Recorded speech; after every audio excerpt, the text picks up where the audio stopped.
Yeah, what is up everyone? Brian with you from TheGameCommon, and we're doing our AI-only championship series here in Civilization 6. We are on to the final 12, and we are on to Group 2 in the final 12. So, sorry, this week has been absolutely crazy. We've been a little hit or miss with the episodes. So the funny thing is, I recorded the last group stage like last week before Christmas, and I thought I had scheduled it and all that fun stuff. And then this week's just been crazy because I've been super busy with Christmas, and then we got a booster shot, so I was like completely knocked out for like a day and a half with that. And so like I just didn't check my computer. I thought everything was fine, and then all of a sudden I check it like on Christmas, or what was it, the day before Christmas or something. I was like, oh, I hadn't released any videos this week, so apologies for all that. And then I think we missed videos yesterday as well, just because like I didn't have time to record on Christmas. Okay, calm down.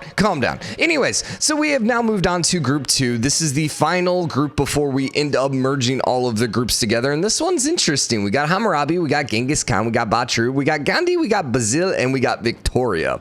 Now, the funny thing about this is you have ex-winner Gandhi, ex-two-time winner Gandhi, ex-winner Genghis Khan, who's one of the best civs in the game, Hammurabi, who's definitely the favorite going forward, Batur, which I have to say, I've been very impressed with Vietnam thus far, and I think Basil here with Byzantium is also pretty dang good. And then you have Victoria, who, we'll see.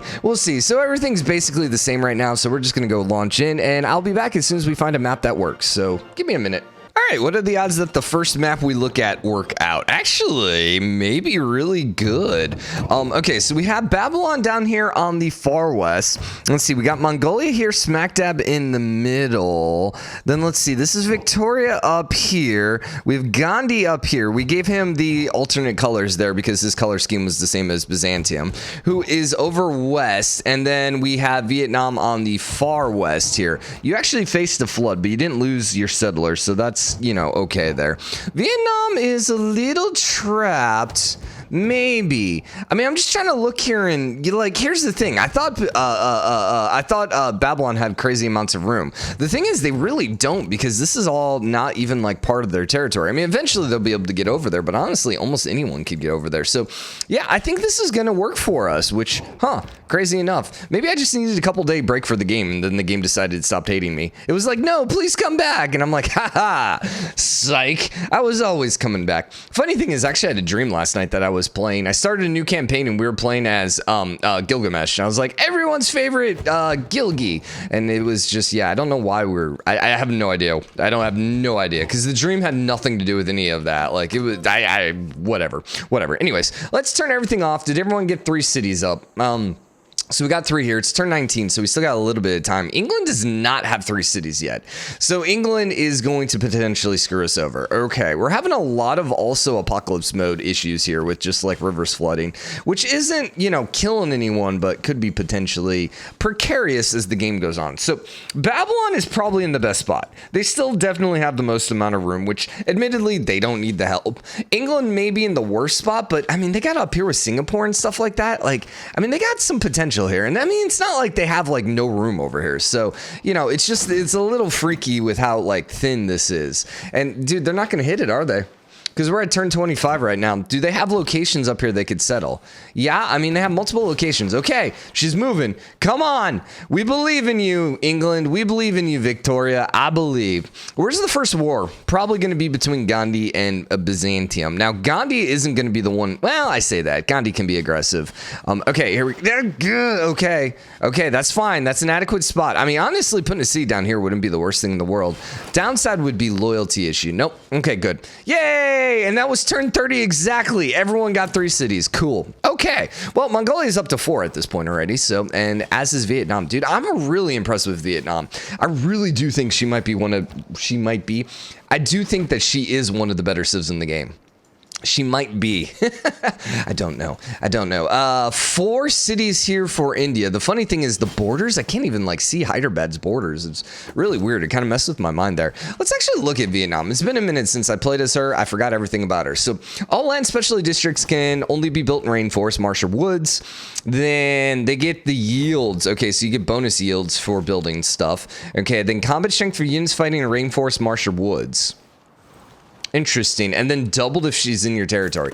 Yeah, okay, getting plus 10 combat strength on defensive, like, potential units, like, defending and getting plus 10 combat strength is probably one of the main reasons. All right, so Byzantium is now officially moving towards Gandhi. I think Gandhi's going to be in a little bit of trouble here. He's going for Agra, which will probably end up burning down. Good thing is he's not going to bypass it and go for Delhi, but he has enough troops right now to take it. Although then again, double archers here are going to absolutely destroy these. So no, I take it back. Gandhi's going to hold here. Gandhi is also working on a heavy chariot, which is going to be really nice. Now, Beowulf is incoming. Ooh, but Gandhi has an archer there just for the distraction purposes, and the double archer should eliminate this warrior here then, or at least put it low enough that it's not going to attack. Okay, Gandhi's still in a very sketchy situation here. England looks like she might also be coming for the aggression. England is up to 4 cities now. Oh my god, Gandhi's at 5. Or sorry, Genghis is at 5, dude. He's rolling. Babylon only at 3, though. Nope, 4. Yeah, Babylon's a little on the slower side of things right now. Vietnam's doing good. I actually think Babylon might be in last place, if I had to guess. No, Batru is. Okay. Yeah, Babylon's in second place. Babylon's shooting off rockets already. You know, normal Babylon stuff at, you know, 2040 BC. So, anywho, so Lahore is a very interesting product up here. Has anyone sieved it yet? Or no, it's being influenced by 2, but it doesn't have a suzerain. Point being here is if Gandhi grabs it, like that's just a bunch of extra military units to help you out. Not necessarily just because you have to like levy them, but just, even having them on the side, those troops are going to be close enough. Now the bad thing is if all of a sudden Byzantium ends up suzerain it, that could be problems. Okay, England is coming from the backside. Gandhi does not have elephants up yet, so he's still fighting. Byzantium's starting to run out of room already. I mean, he's got room, so, he doesn't necessarily need a city over here. Everyone got the Golden Age, right? I didn't even look. It's just such an assumption at this point, I didn't even look. Okay, she's not going to be able to do it, is she? Nope, she can. She can. I'm going to be honest here. You have one chance, Victoria, to make me happy with you. We'll see whether or not you can actually achieve it. But you know what has to be done here. You have literally 2 spots that could accomplish this. Or I guess you could Panama. No, yeah, it's got to be one of these 2. Yeah, it's got to be one of those 2. You could also theoretically, I think, build it here, right? Because it can be 3 wide. So I think it could also go between these 3 tiles as well. But I love how she has all these units in her little lake. That's probably never going to go anywhere. All right, so Beowulf's moving forward. I can't imagine he's too strong, though. Now, he's only at 34 melee strength. So if India were able to pop out a couple... there you go. There's one. But a couple Varu, yeah, that's just going to absolutely wreck Beowulf. So... yeah, and it looks like England has pulled back from her in attack as well. So, dude, India is just surviving. That's what India's just so good at, just surviving, man. Who knew? Who knew that the strongest civ in the game was just going to be a civ that could just seriously just survive?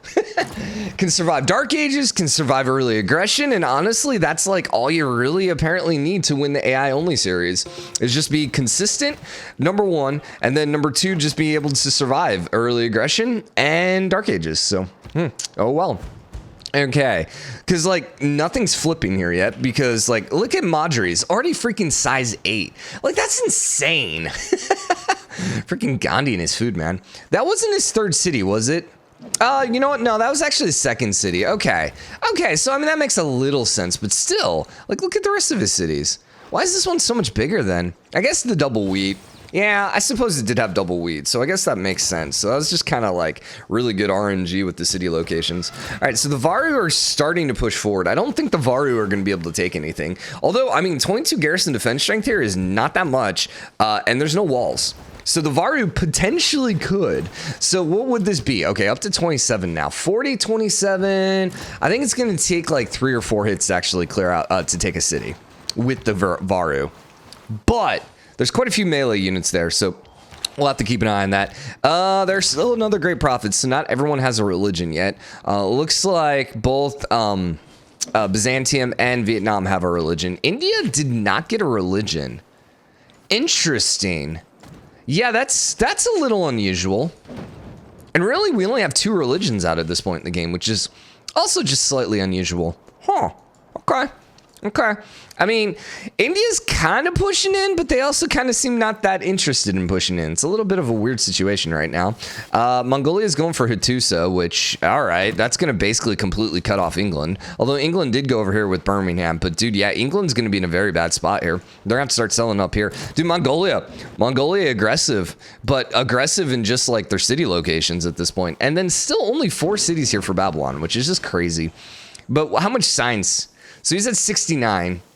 I guess the better thing is, how many texts has he finished already? So he's already finished 23 texts. He already has 4 more texts than anyone else in the game, and he only has 4 cities.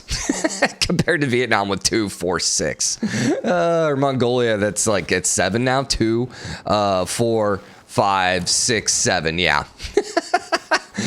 Normal Mongolia stuff, or sorry, normal Babylon, just normal Babylon. All right, so suzerain here from Kamasai, it looks like.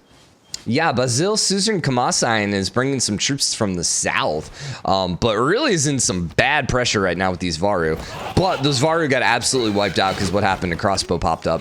Dude, I'm telling you, crossbows, man, big equalizer. So this is a great time for India to maybe cut losses here. He's starting to get a little bit out of the room. Vietnam's also a bit out of room. Byzantium's also a bit out of room. So basically everyone except Mongolia and Babylon. So yeah, I mean, I know it's not perfectly balanced, but calm down. I can't get a perfectly balanced map every single time. There's always going to be some RNG. So the thing is, what do I consider? I mean, I think if people can get down like 5 cities to begin with, I'm going to feel pretty happy with that generally. 5 cities without having too many issues. So Babylon got a dark age. Interesting. So did Vietnam, so did England. Vietnam's not that big of a deal because it should flip right back. Babylon's will probably flip back, but the bigger issue is the fact that he's only at 3 cities. And no, it is not flipping right back. Ooh. Okay, and then Leeds should probably flip to India. Yeah, it's definitely going to flip to India. So this is where India is going to start to excel here. He doesn't have a religion yet, does he? He is going to have a religion. Vietnam, no, he does have a religion. Hinduism. Did he just lose it already? Oh, no, I see he has it in 1 town. Oh, no, he has it in 3. Still, okay, I'm just trying to think whether or not he's going to be able to get a golden age next era. He will get a city flip from Leeds, so that's going to give him some era score. So I guess at that point he's just going to have to pop out a couple wonders if he has any chance. But yeah, probably looking at a dark age here. Someone like Mongolia might be able to get a golden age just because they have so many cities at this point. I mean, ooh, ended up losing a builder here. But yeah, the more cities you have, I think the more chances for wonders, and so I think the little more likely you are to end up getting golden age. Golden age after golden age kind of thing. There's definitely like Civ 5. I don't know. We're talking a lot about things we don't like in Civ 6. I don't like, okay, what I hated about Civ 5 is you were heavily punished for going too wide. Like, because the happiness system just like was horrible. Just to be honest. I remember when it came out and like, you think people hate, if you weren't around for Civ 5, you think people hate the loyalty system in this game? That happiness system was maybe equally as hated. Maybe not. Maybe the loyalty is a little worse in this game. But I mean, the happiness was just so punishing. Because if you got too many cities, your cities just got so unhappy. And all of a sudden, money became an issue, especially if you started building too many roads. It just was like, oh, okay. It was so punishing to do the things that I love doing in this game. And that's connecting things with roads and building lots of cities. Point being, yeah, where were we even going with that? Oh, Civ 6, one thing I like is the fact that you were very much like not punished for going wide. But if anything, I kind of feel like Civ 7 needs to give a little more options for going tall. Because you're really punished if you try going tall in Civ. Like, I don't know, it's really, I mean, sure, there's one city challenge, blah, blah, blah, blah, blah. But if you want to consistently be good at the game or win the game, or like if you're playing online against other people, like you need to go as wide as possible and get as many Cs as possible. And, you know, I love it when games like encourage you to go tall as well. And you can win the game by going tall. So, you know. Anyways, Babylon only had 3 cities still. Dude, this is weird. Yeah, he's dropped all the way to second to last place. And England is in last place right now, which makes some sense because she's lost 2 cities now. Absolutely being destroyed by India and their loyalty pressure. London should be able to hold, though. With Plymouth being 11 right here, anchoring London, that's going to be a nice little like triangle here. So this should be okay for a little bit. Birmingham though, could be in some trouble. And this is where England really needs to get it. Like, dude, Sheffield. Yeah, I feel like 1, 2, 3, 4. Yeah, if you would have put Sheffield here, you could have got one more city on the river, like on the chocolate. Although getting a city right here is not bad. I don't know India could do it right. Or sorry, England can do it right now because it might just flip to India. But, all right. But anyways, now 2 cities flipping and working on the Chechen. I think India is looking at another golden age, man. But here's the thing. They're always going to get that early golden age because why? Well, they got their unique unit, they got a religion, and they got their unique building. So, you know, if anything, they kind of blew too much of their wad early on, which is going to happen. So they're so you're probably always going to see second era golden age for India and then third era dark age. I would say is going to be usually what happens unless India gets like a bunch of really good stuff. Do you have musketmen over here already though, which is kind of crazy. I mean, I guess we have crossbows and knights, so musketmen aren't that far ahead, but still a little awkward to see it. All right, Statue of Zeus popping out for England. That's good. England needs a lot of help right now. They need a lot of help. They're also working on a dam. Would love to see a canal. I don't think we're near canals yet. I mean, we got a ways to go. I hate that you're building an industrial zone there. You're screwing yourself over, England. I got to say, I do not like this. There's also Niter here, which I don't know if she's revealed Niter yet, but yeah, obviously at some point you're not going to be able to build a canal through there. So honestly, her only chance right now is going to be here or the potential 3-tile Panama Canal, which I would love to see it. Chechen is going to finish here for Gandhi. Is Gandhi in first? No, Basil's in first, which is interesting because, yeah, he doesn't have that much room. Cherson is having a little issues because of some volcanoes. I guess he's coming down here. Yeah, that's not bad. But they're right on top of each other. It's going to be interesting if India gets a dark age because I'm wondering. I mean, I say that, but like India's going to be fine because they got giant cities. So Mongolia is also going to be fine if they get a dark age just because their empire is so spread out. If Babylon gets another dark age, their city will flip back unless it's because their capital won't flip. But yeah, it's going to be a little more sketchy. And yeah, Vietnam's not going to be too punished by it either. So really England and Babylon, I guess England really is the one that really can't afford it. I suppose Byzantium could be in some issues too, but probably Cherson would flip. If Trebizond flipped, that would be really bad, though. That'd be kind of catastrophic. Now, crossbows plus walls plus men-at-arms, this India attack is going to fail massively. Hinduism is down to one city now. Oof. Did we ever get that 5th religion? No, we didn't. We still only have 3 religions. There's still 2 religions left in the game, man. England's going to grab one of them eventually. But Babylon and Mongolia, neither have even done a single religious building yet. Love it. I love it. I love it. Yeah, hey, why get it like a free 30, 40 points, man? We don't need it. We don't need it. How is Mongolia doing, by the way? They're in the middle of the pack, which is a little surprising because, they're doing good. Mongolia, long term, I think is going to etch into first place. They have enough room here and they're settling and they're doing they're not broke right now, kind of like Babylon is. So ultimately, I think they're going to expand well enough that they're going to end up in first place. I would be shocked if they don't end up in first by the end. Then again, we're going to 215. So yeah, maybe not. All right. So Mongolia and India got dark ages that time. So Calcutta ended up flipping, which was blown up by a volcano. Or was being sieged? I don't know. It's flipping to Byzantium. Okay. And now that's it. So ultimately, India's not facing too much pressure. Mongolia did lose Hattusa, and now they're losing Korla as well. How quickly? -20. Yeah, so they're going to lose both of those. So actually, they were a little more punished than I thought. I didn't realize Hattusa was going to flip Korla. I didn't really pay attention to the population there. So, yeah. All right. Calcutta's siege down. We'll see if India can ninja it.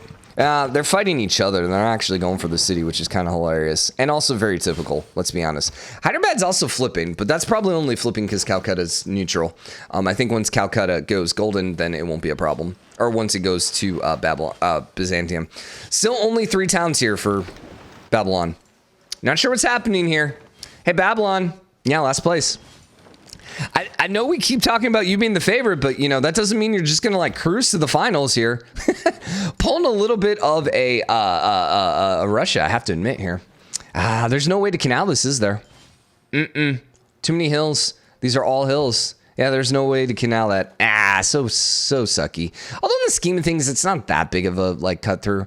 I mean, you could put one maybe here. I mean, really, it's not that bad to go around. The bigger issue is like Johannesburg. Just having that neutral city there, just kind of like blocking some of the terrain. So Calcutta is flipping here probably, what now? Yeah, this next turn. And then that should stop Hyderabad from flipping. The other thing is there's no governor there, and Hyderabad will stop flipping as soon as there's a governor there. Birmingham is full loyalty, so England's pulling it back a little bit. Both of these got lost to Mongolia, which is rather unfortunate. Rather unfortunate. You know what would also be interesting is if the free cities just disappeared. Like, okay, they have a population, but then their population slowly ticks down every turn. That would actually be a very interesting mod here. Chennai's about to flip. Interesting. Yeah, that one can't get stopped either. Huh, all right. But, I mean, that would make some sense. You just get, like, migrations from the city because, like, no one's owning it. So it's just kind of, like, falling apart. And, you know, that would also put a lot less loyalty pressure on everyone because the city would slowly be losing population. So you could have a much more crazy Dark Age then, or Dramatic Age then. Sorry for the sound. Emily's playing Xbox. Maverick. She's playing Forbidden City, which is apparently an amazing game, and she's having a lot of fun with it too. So, anyways, so we got Anansi up here, but I don't really see these two fighting each other much. I do think that India's probably going to be able to avoid another Dark Age.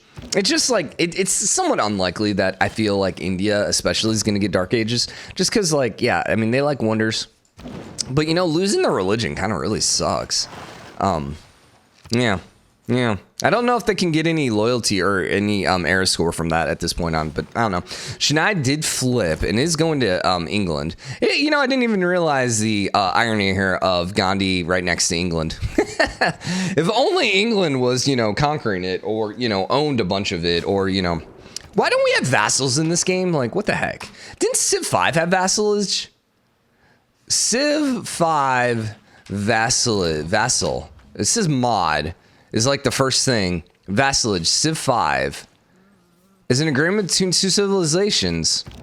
Yeah, interesting. It's weird that there's no vassalage, because I feel like every Civ has always had vassalage, right?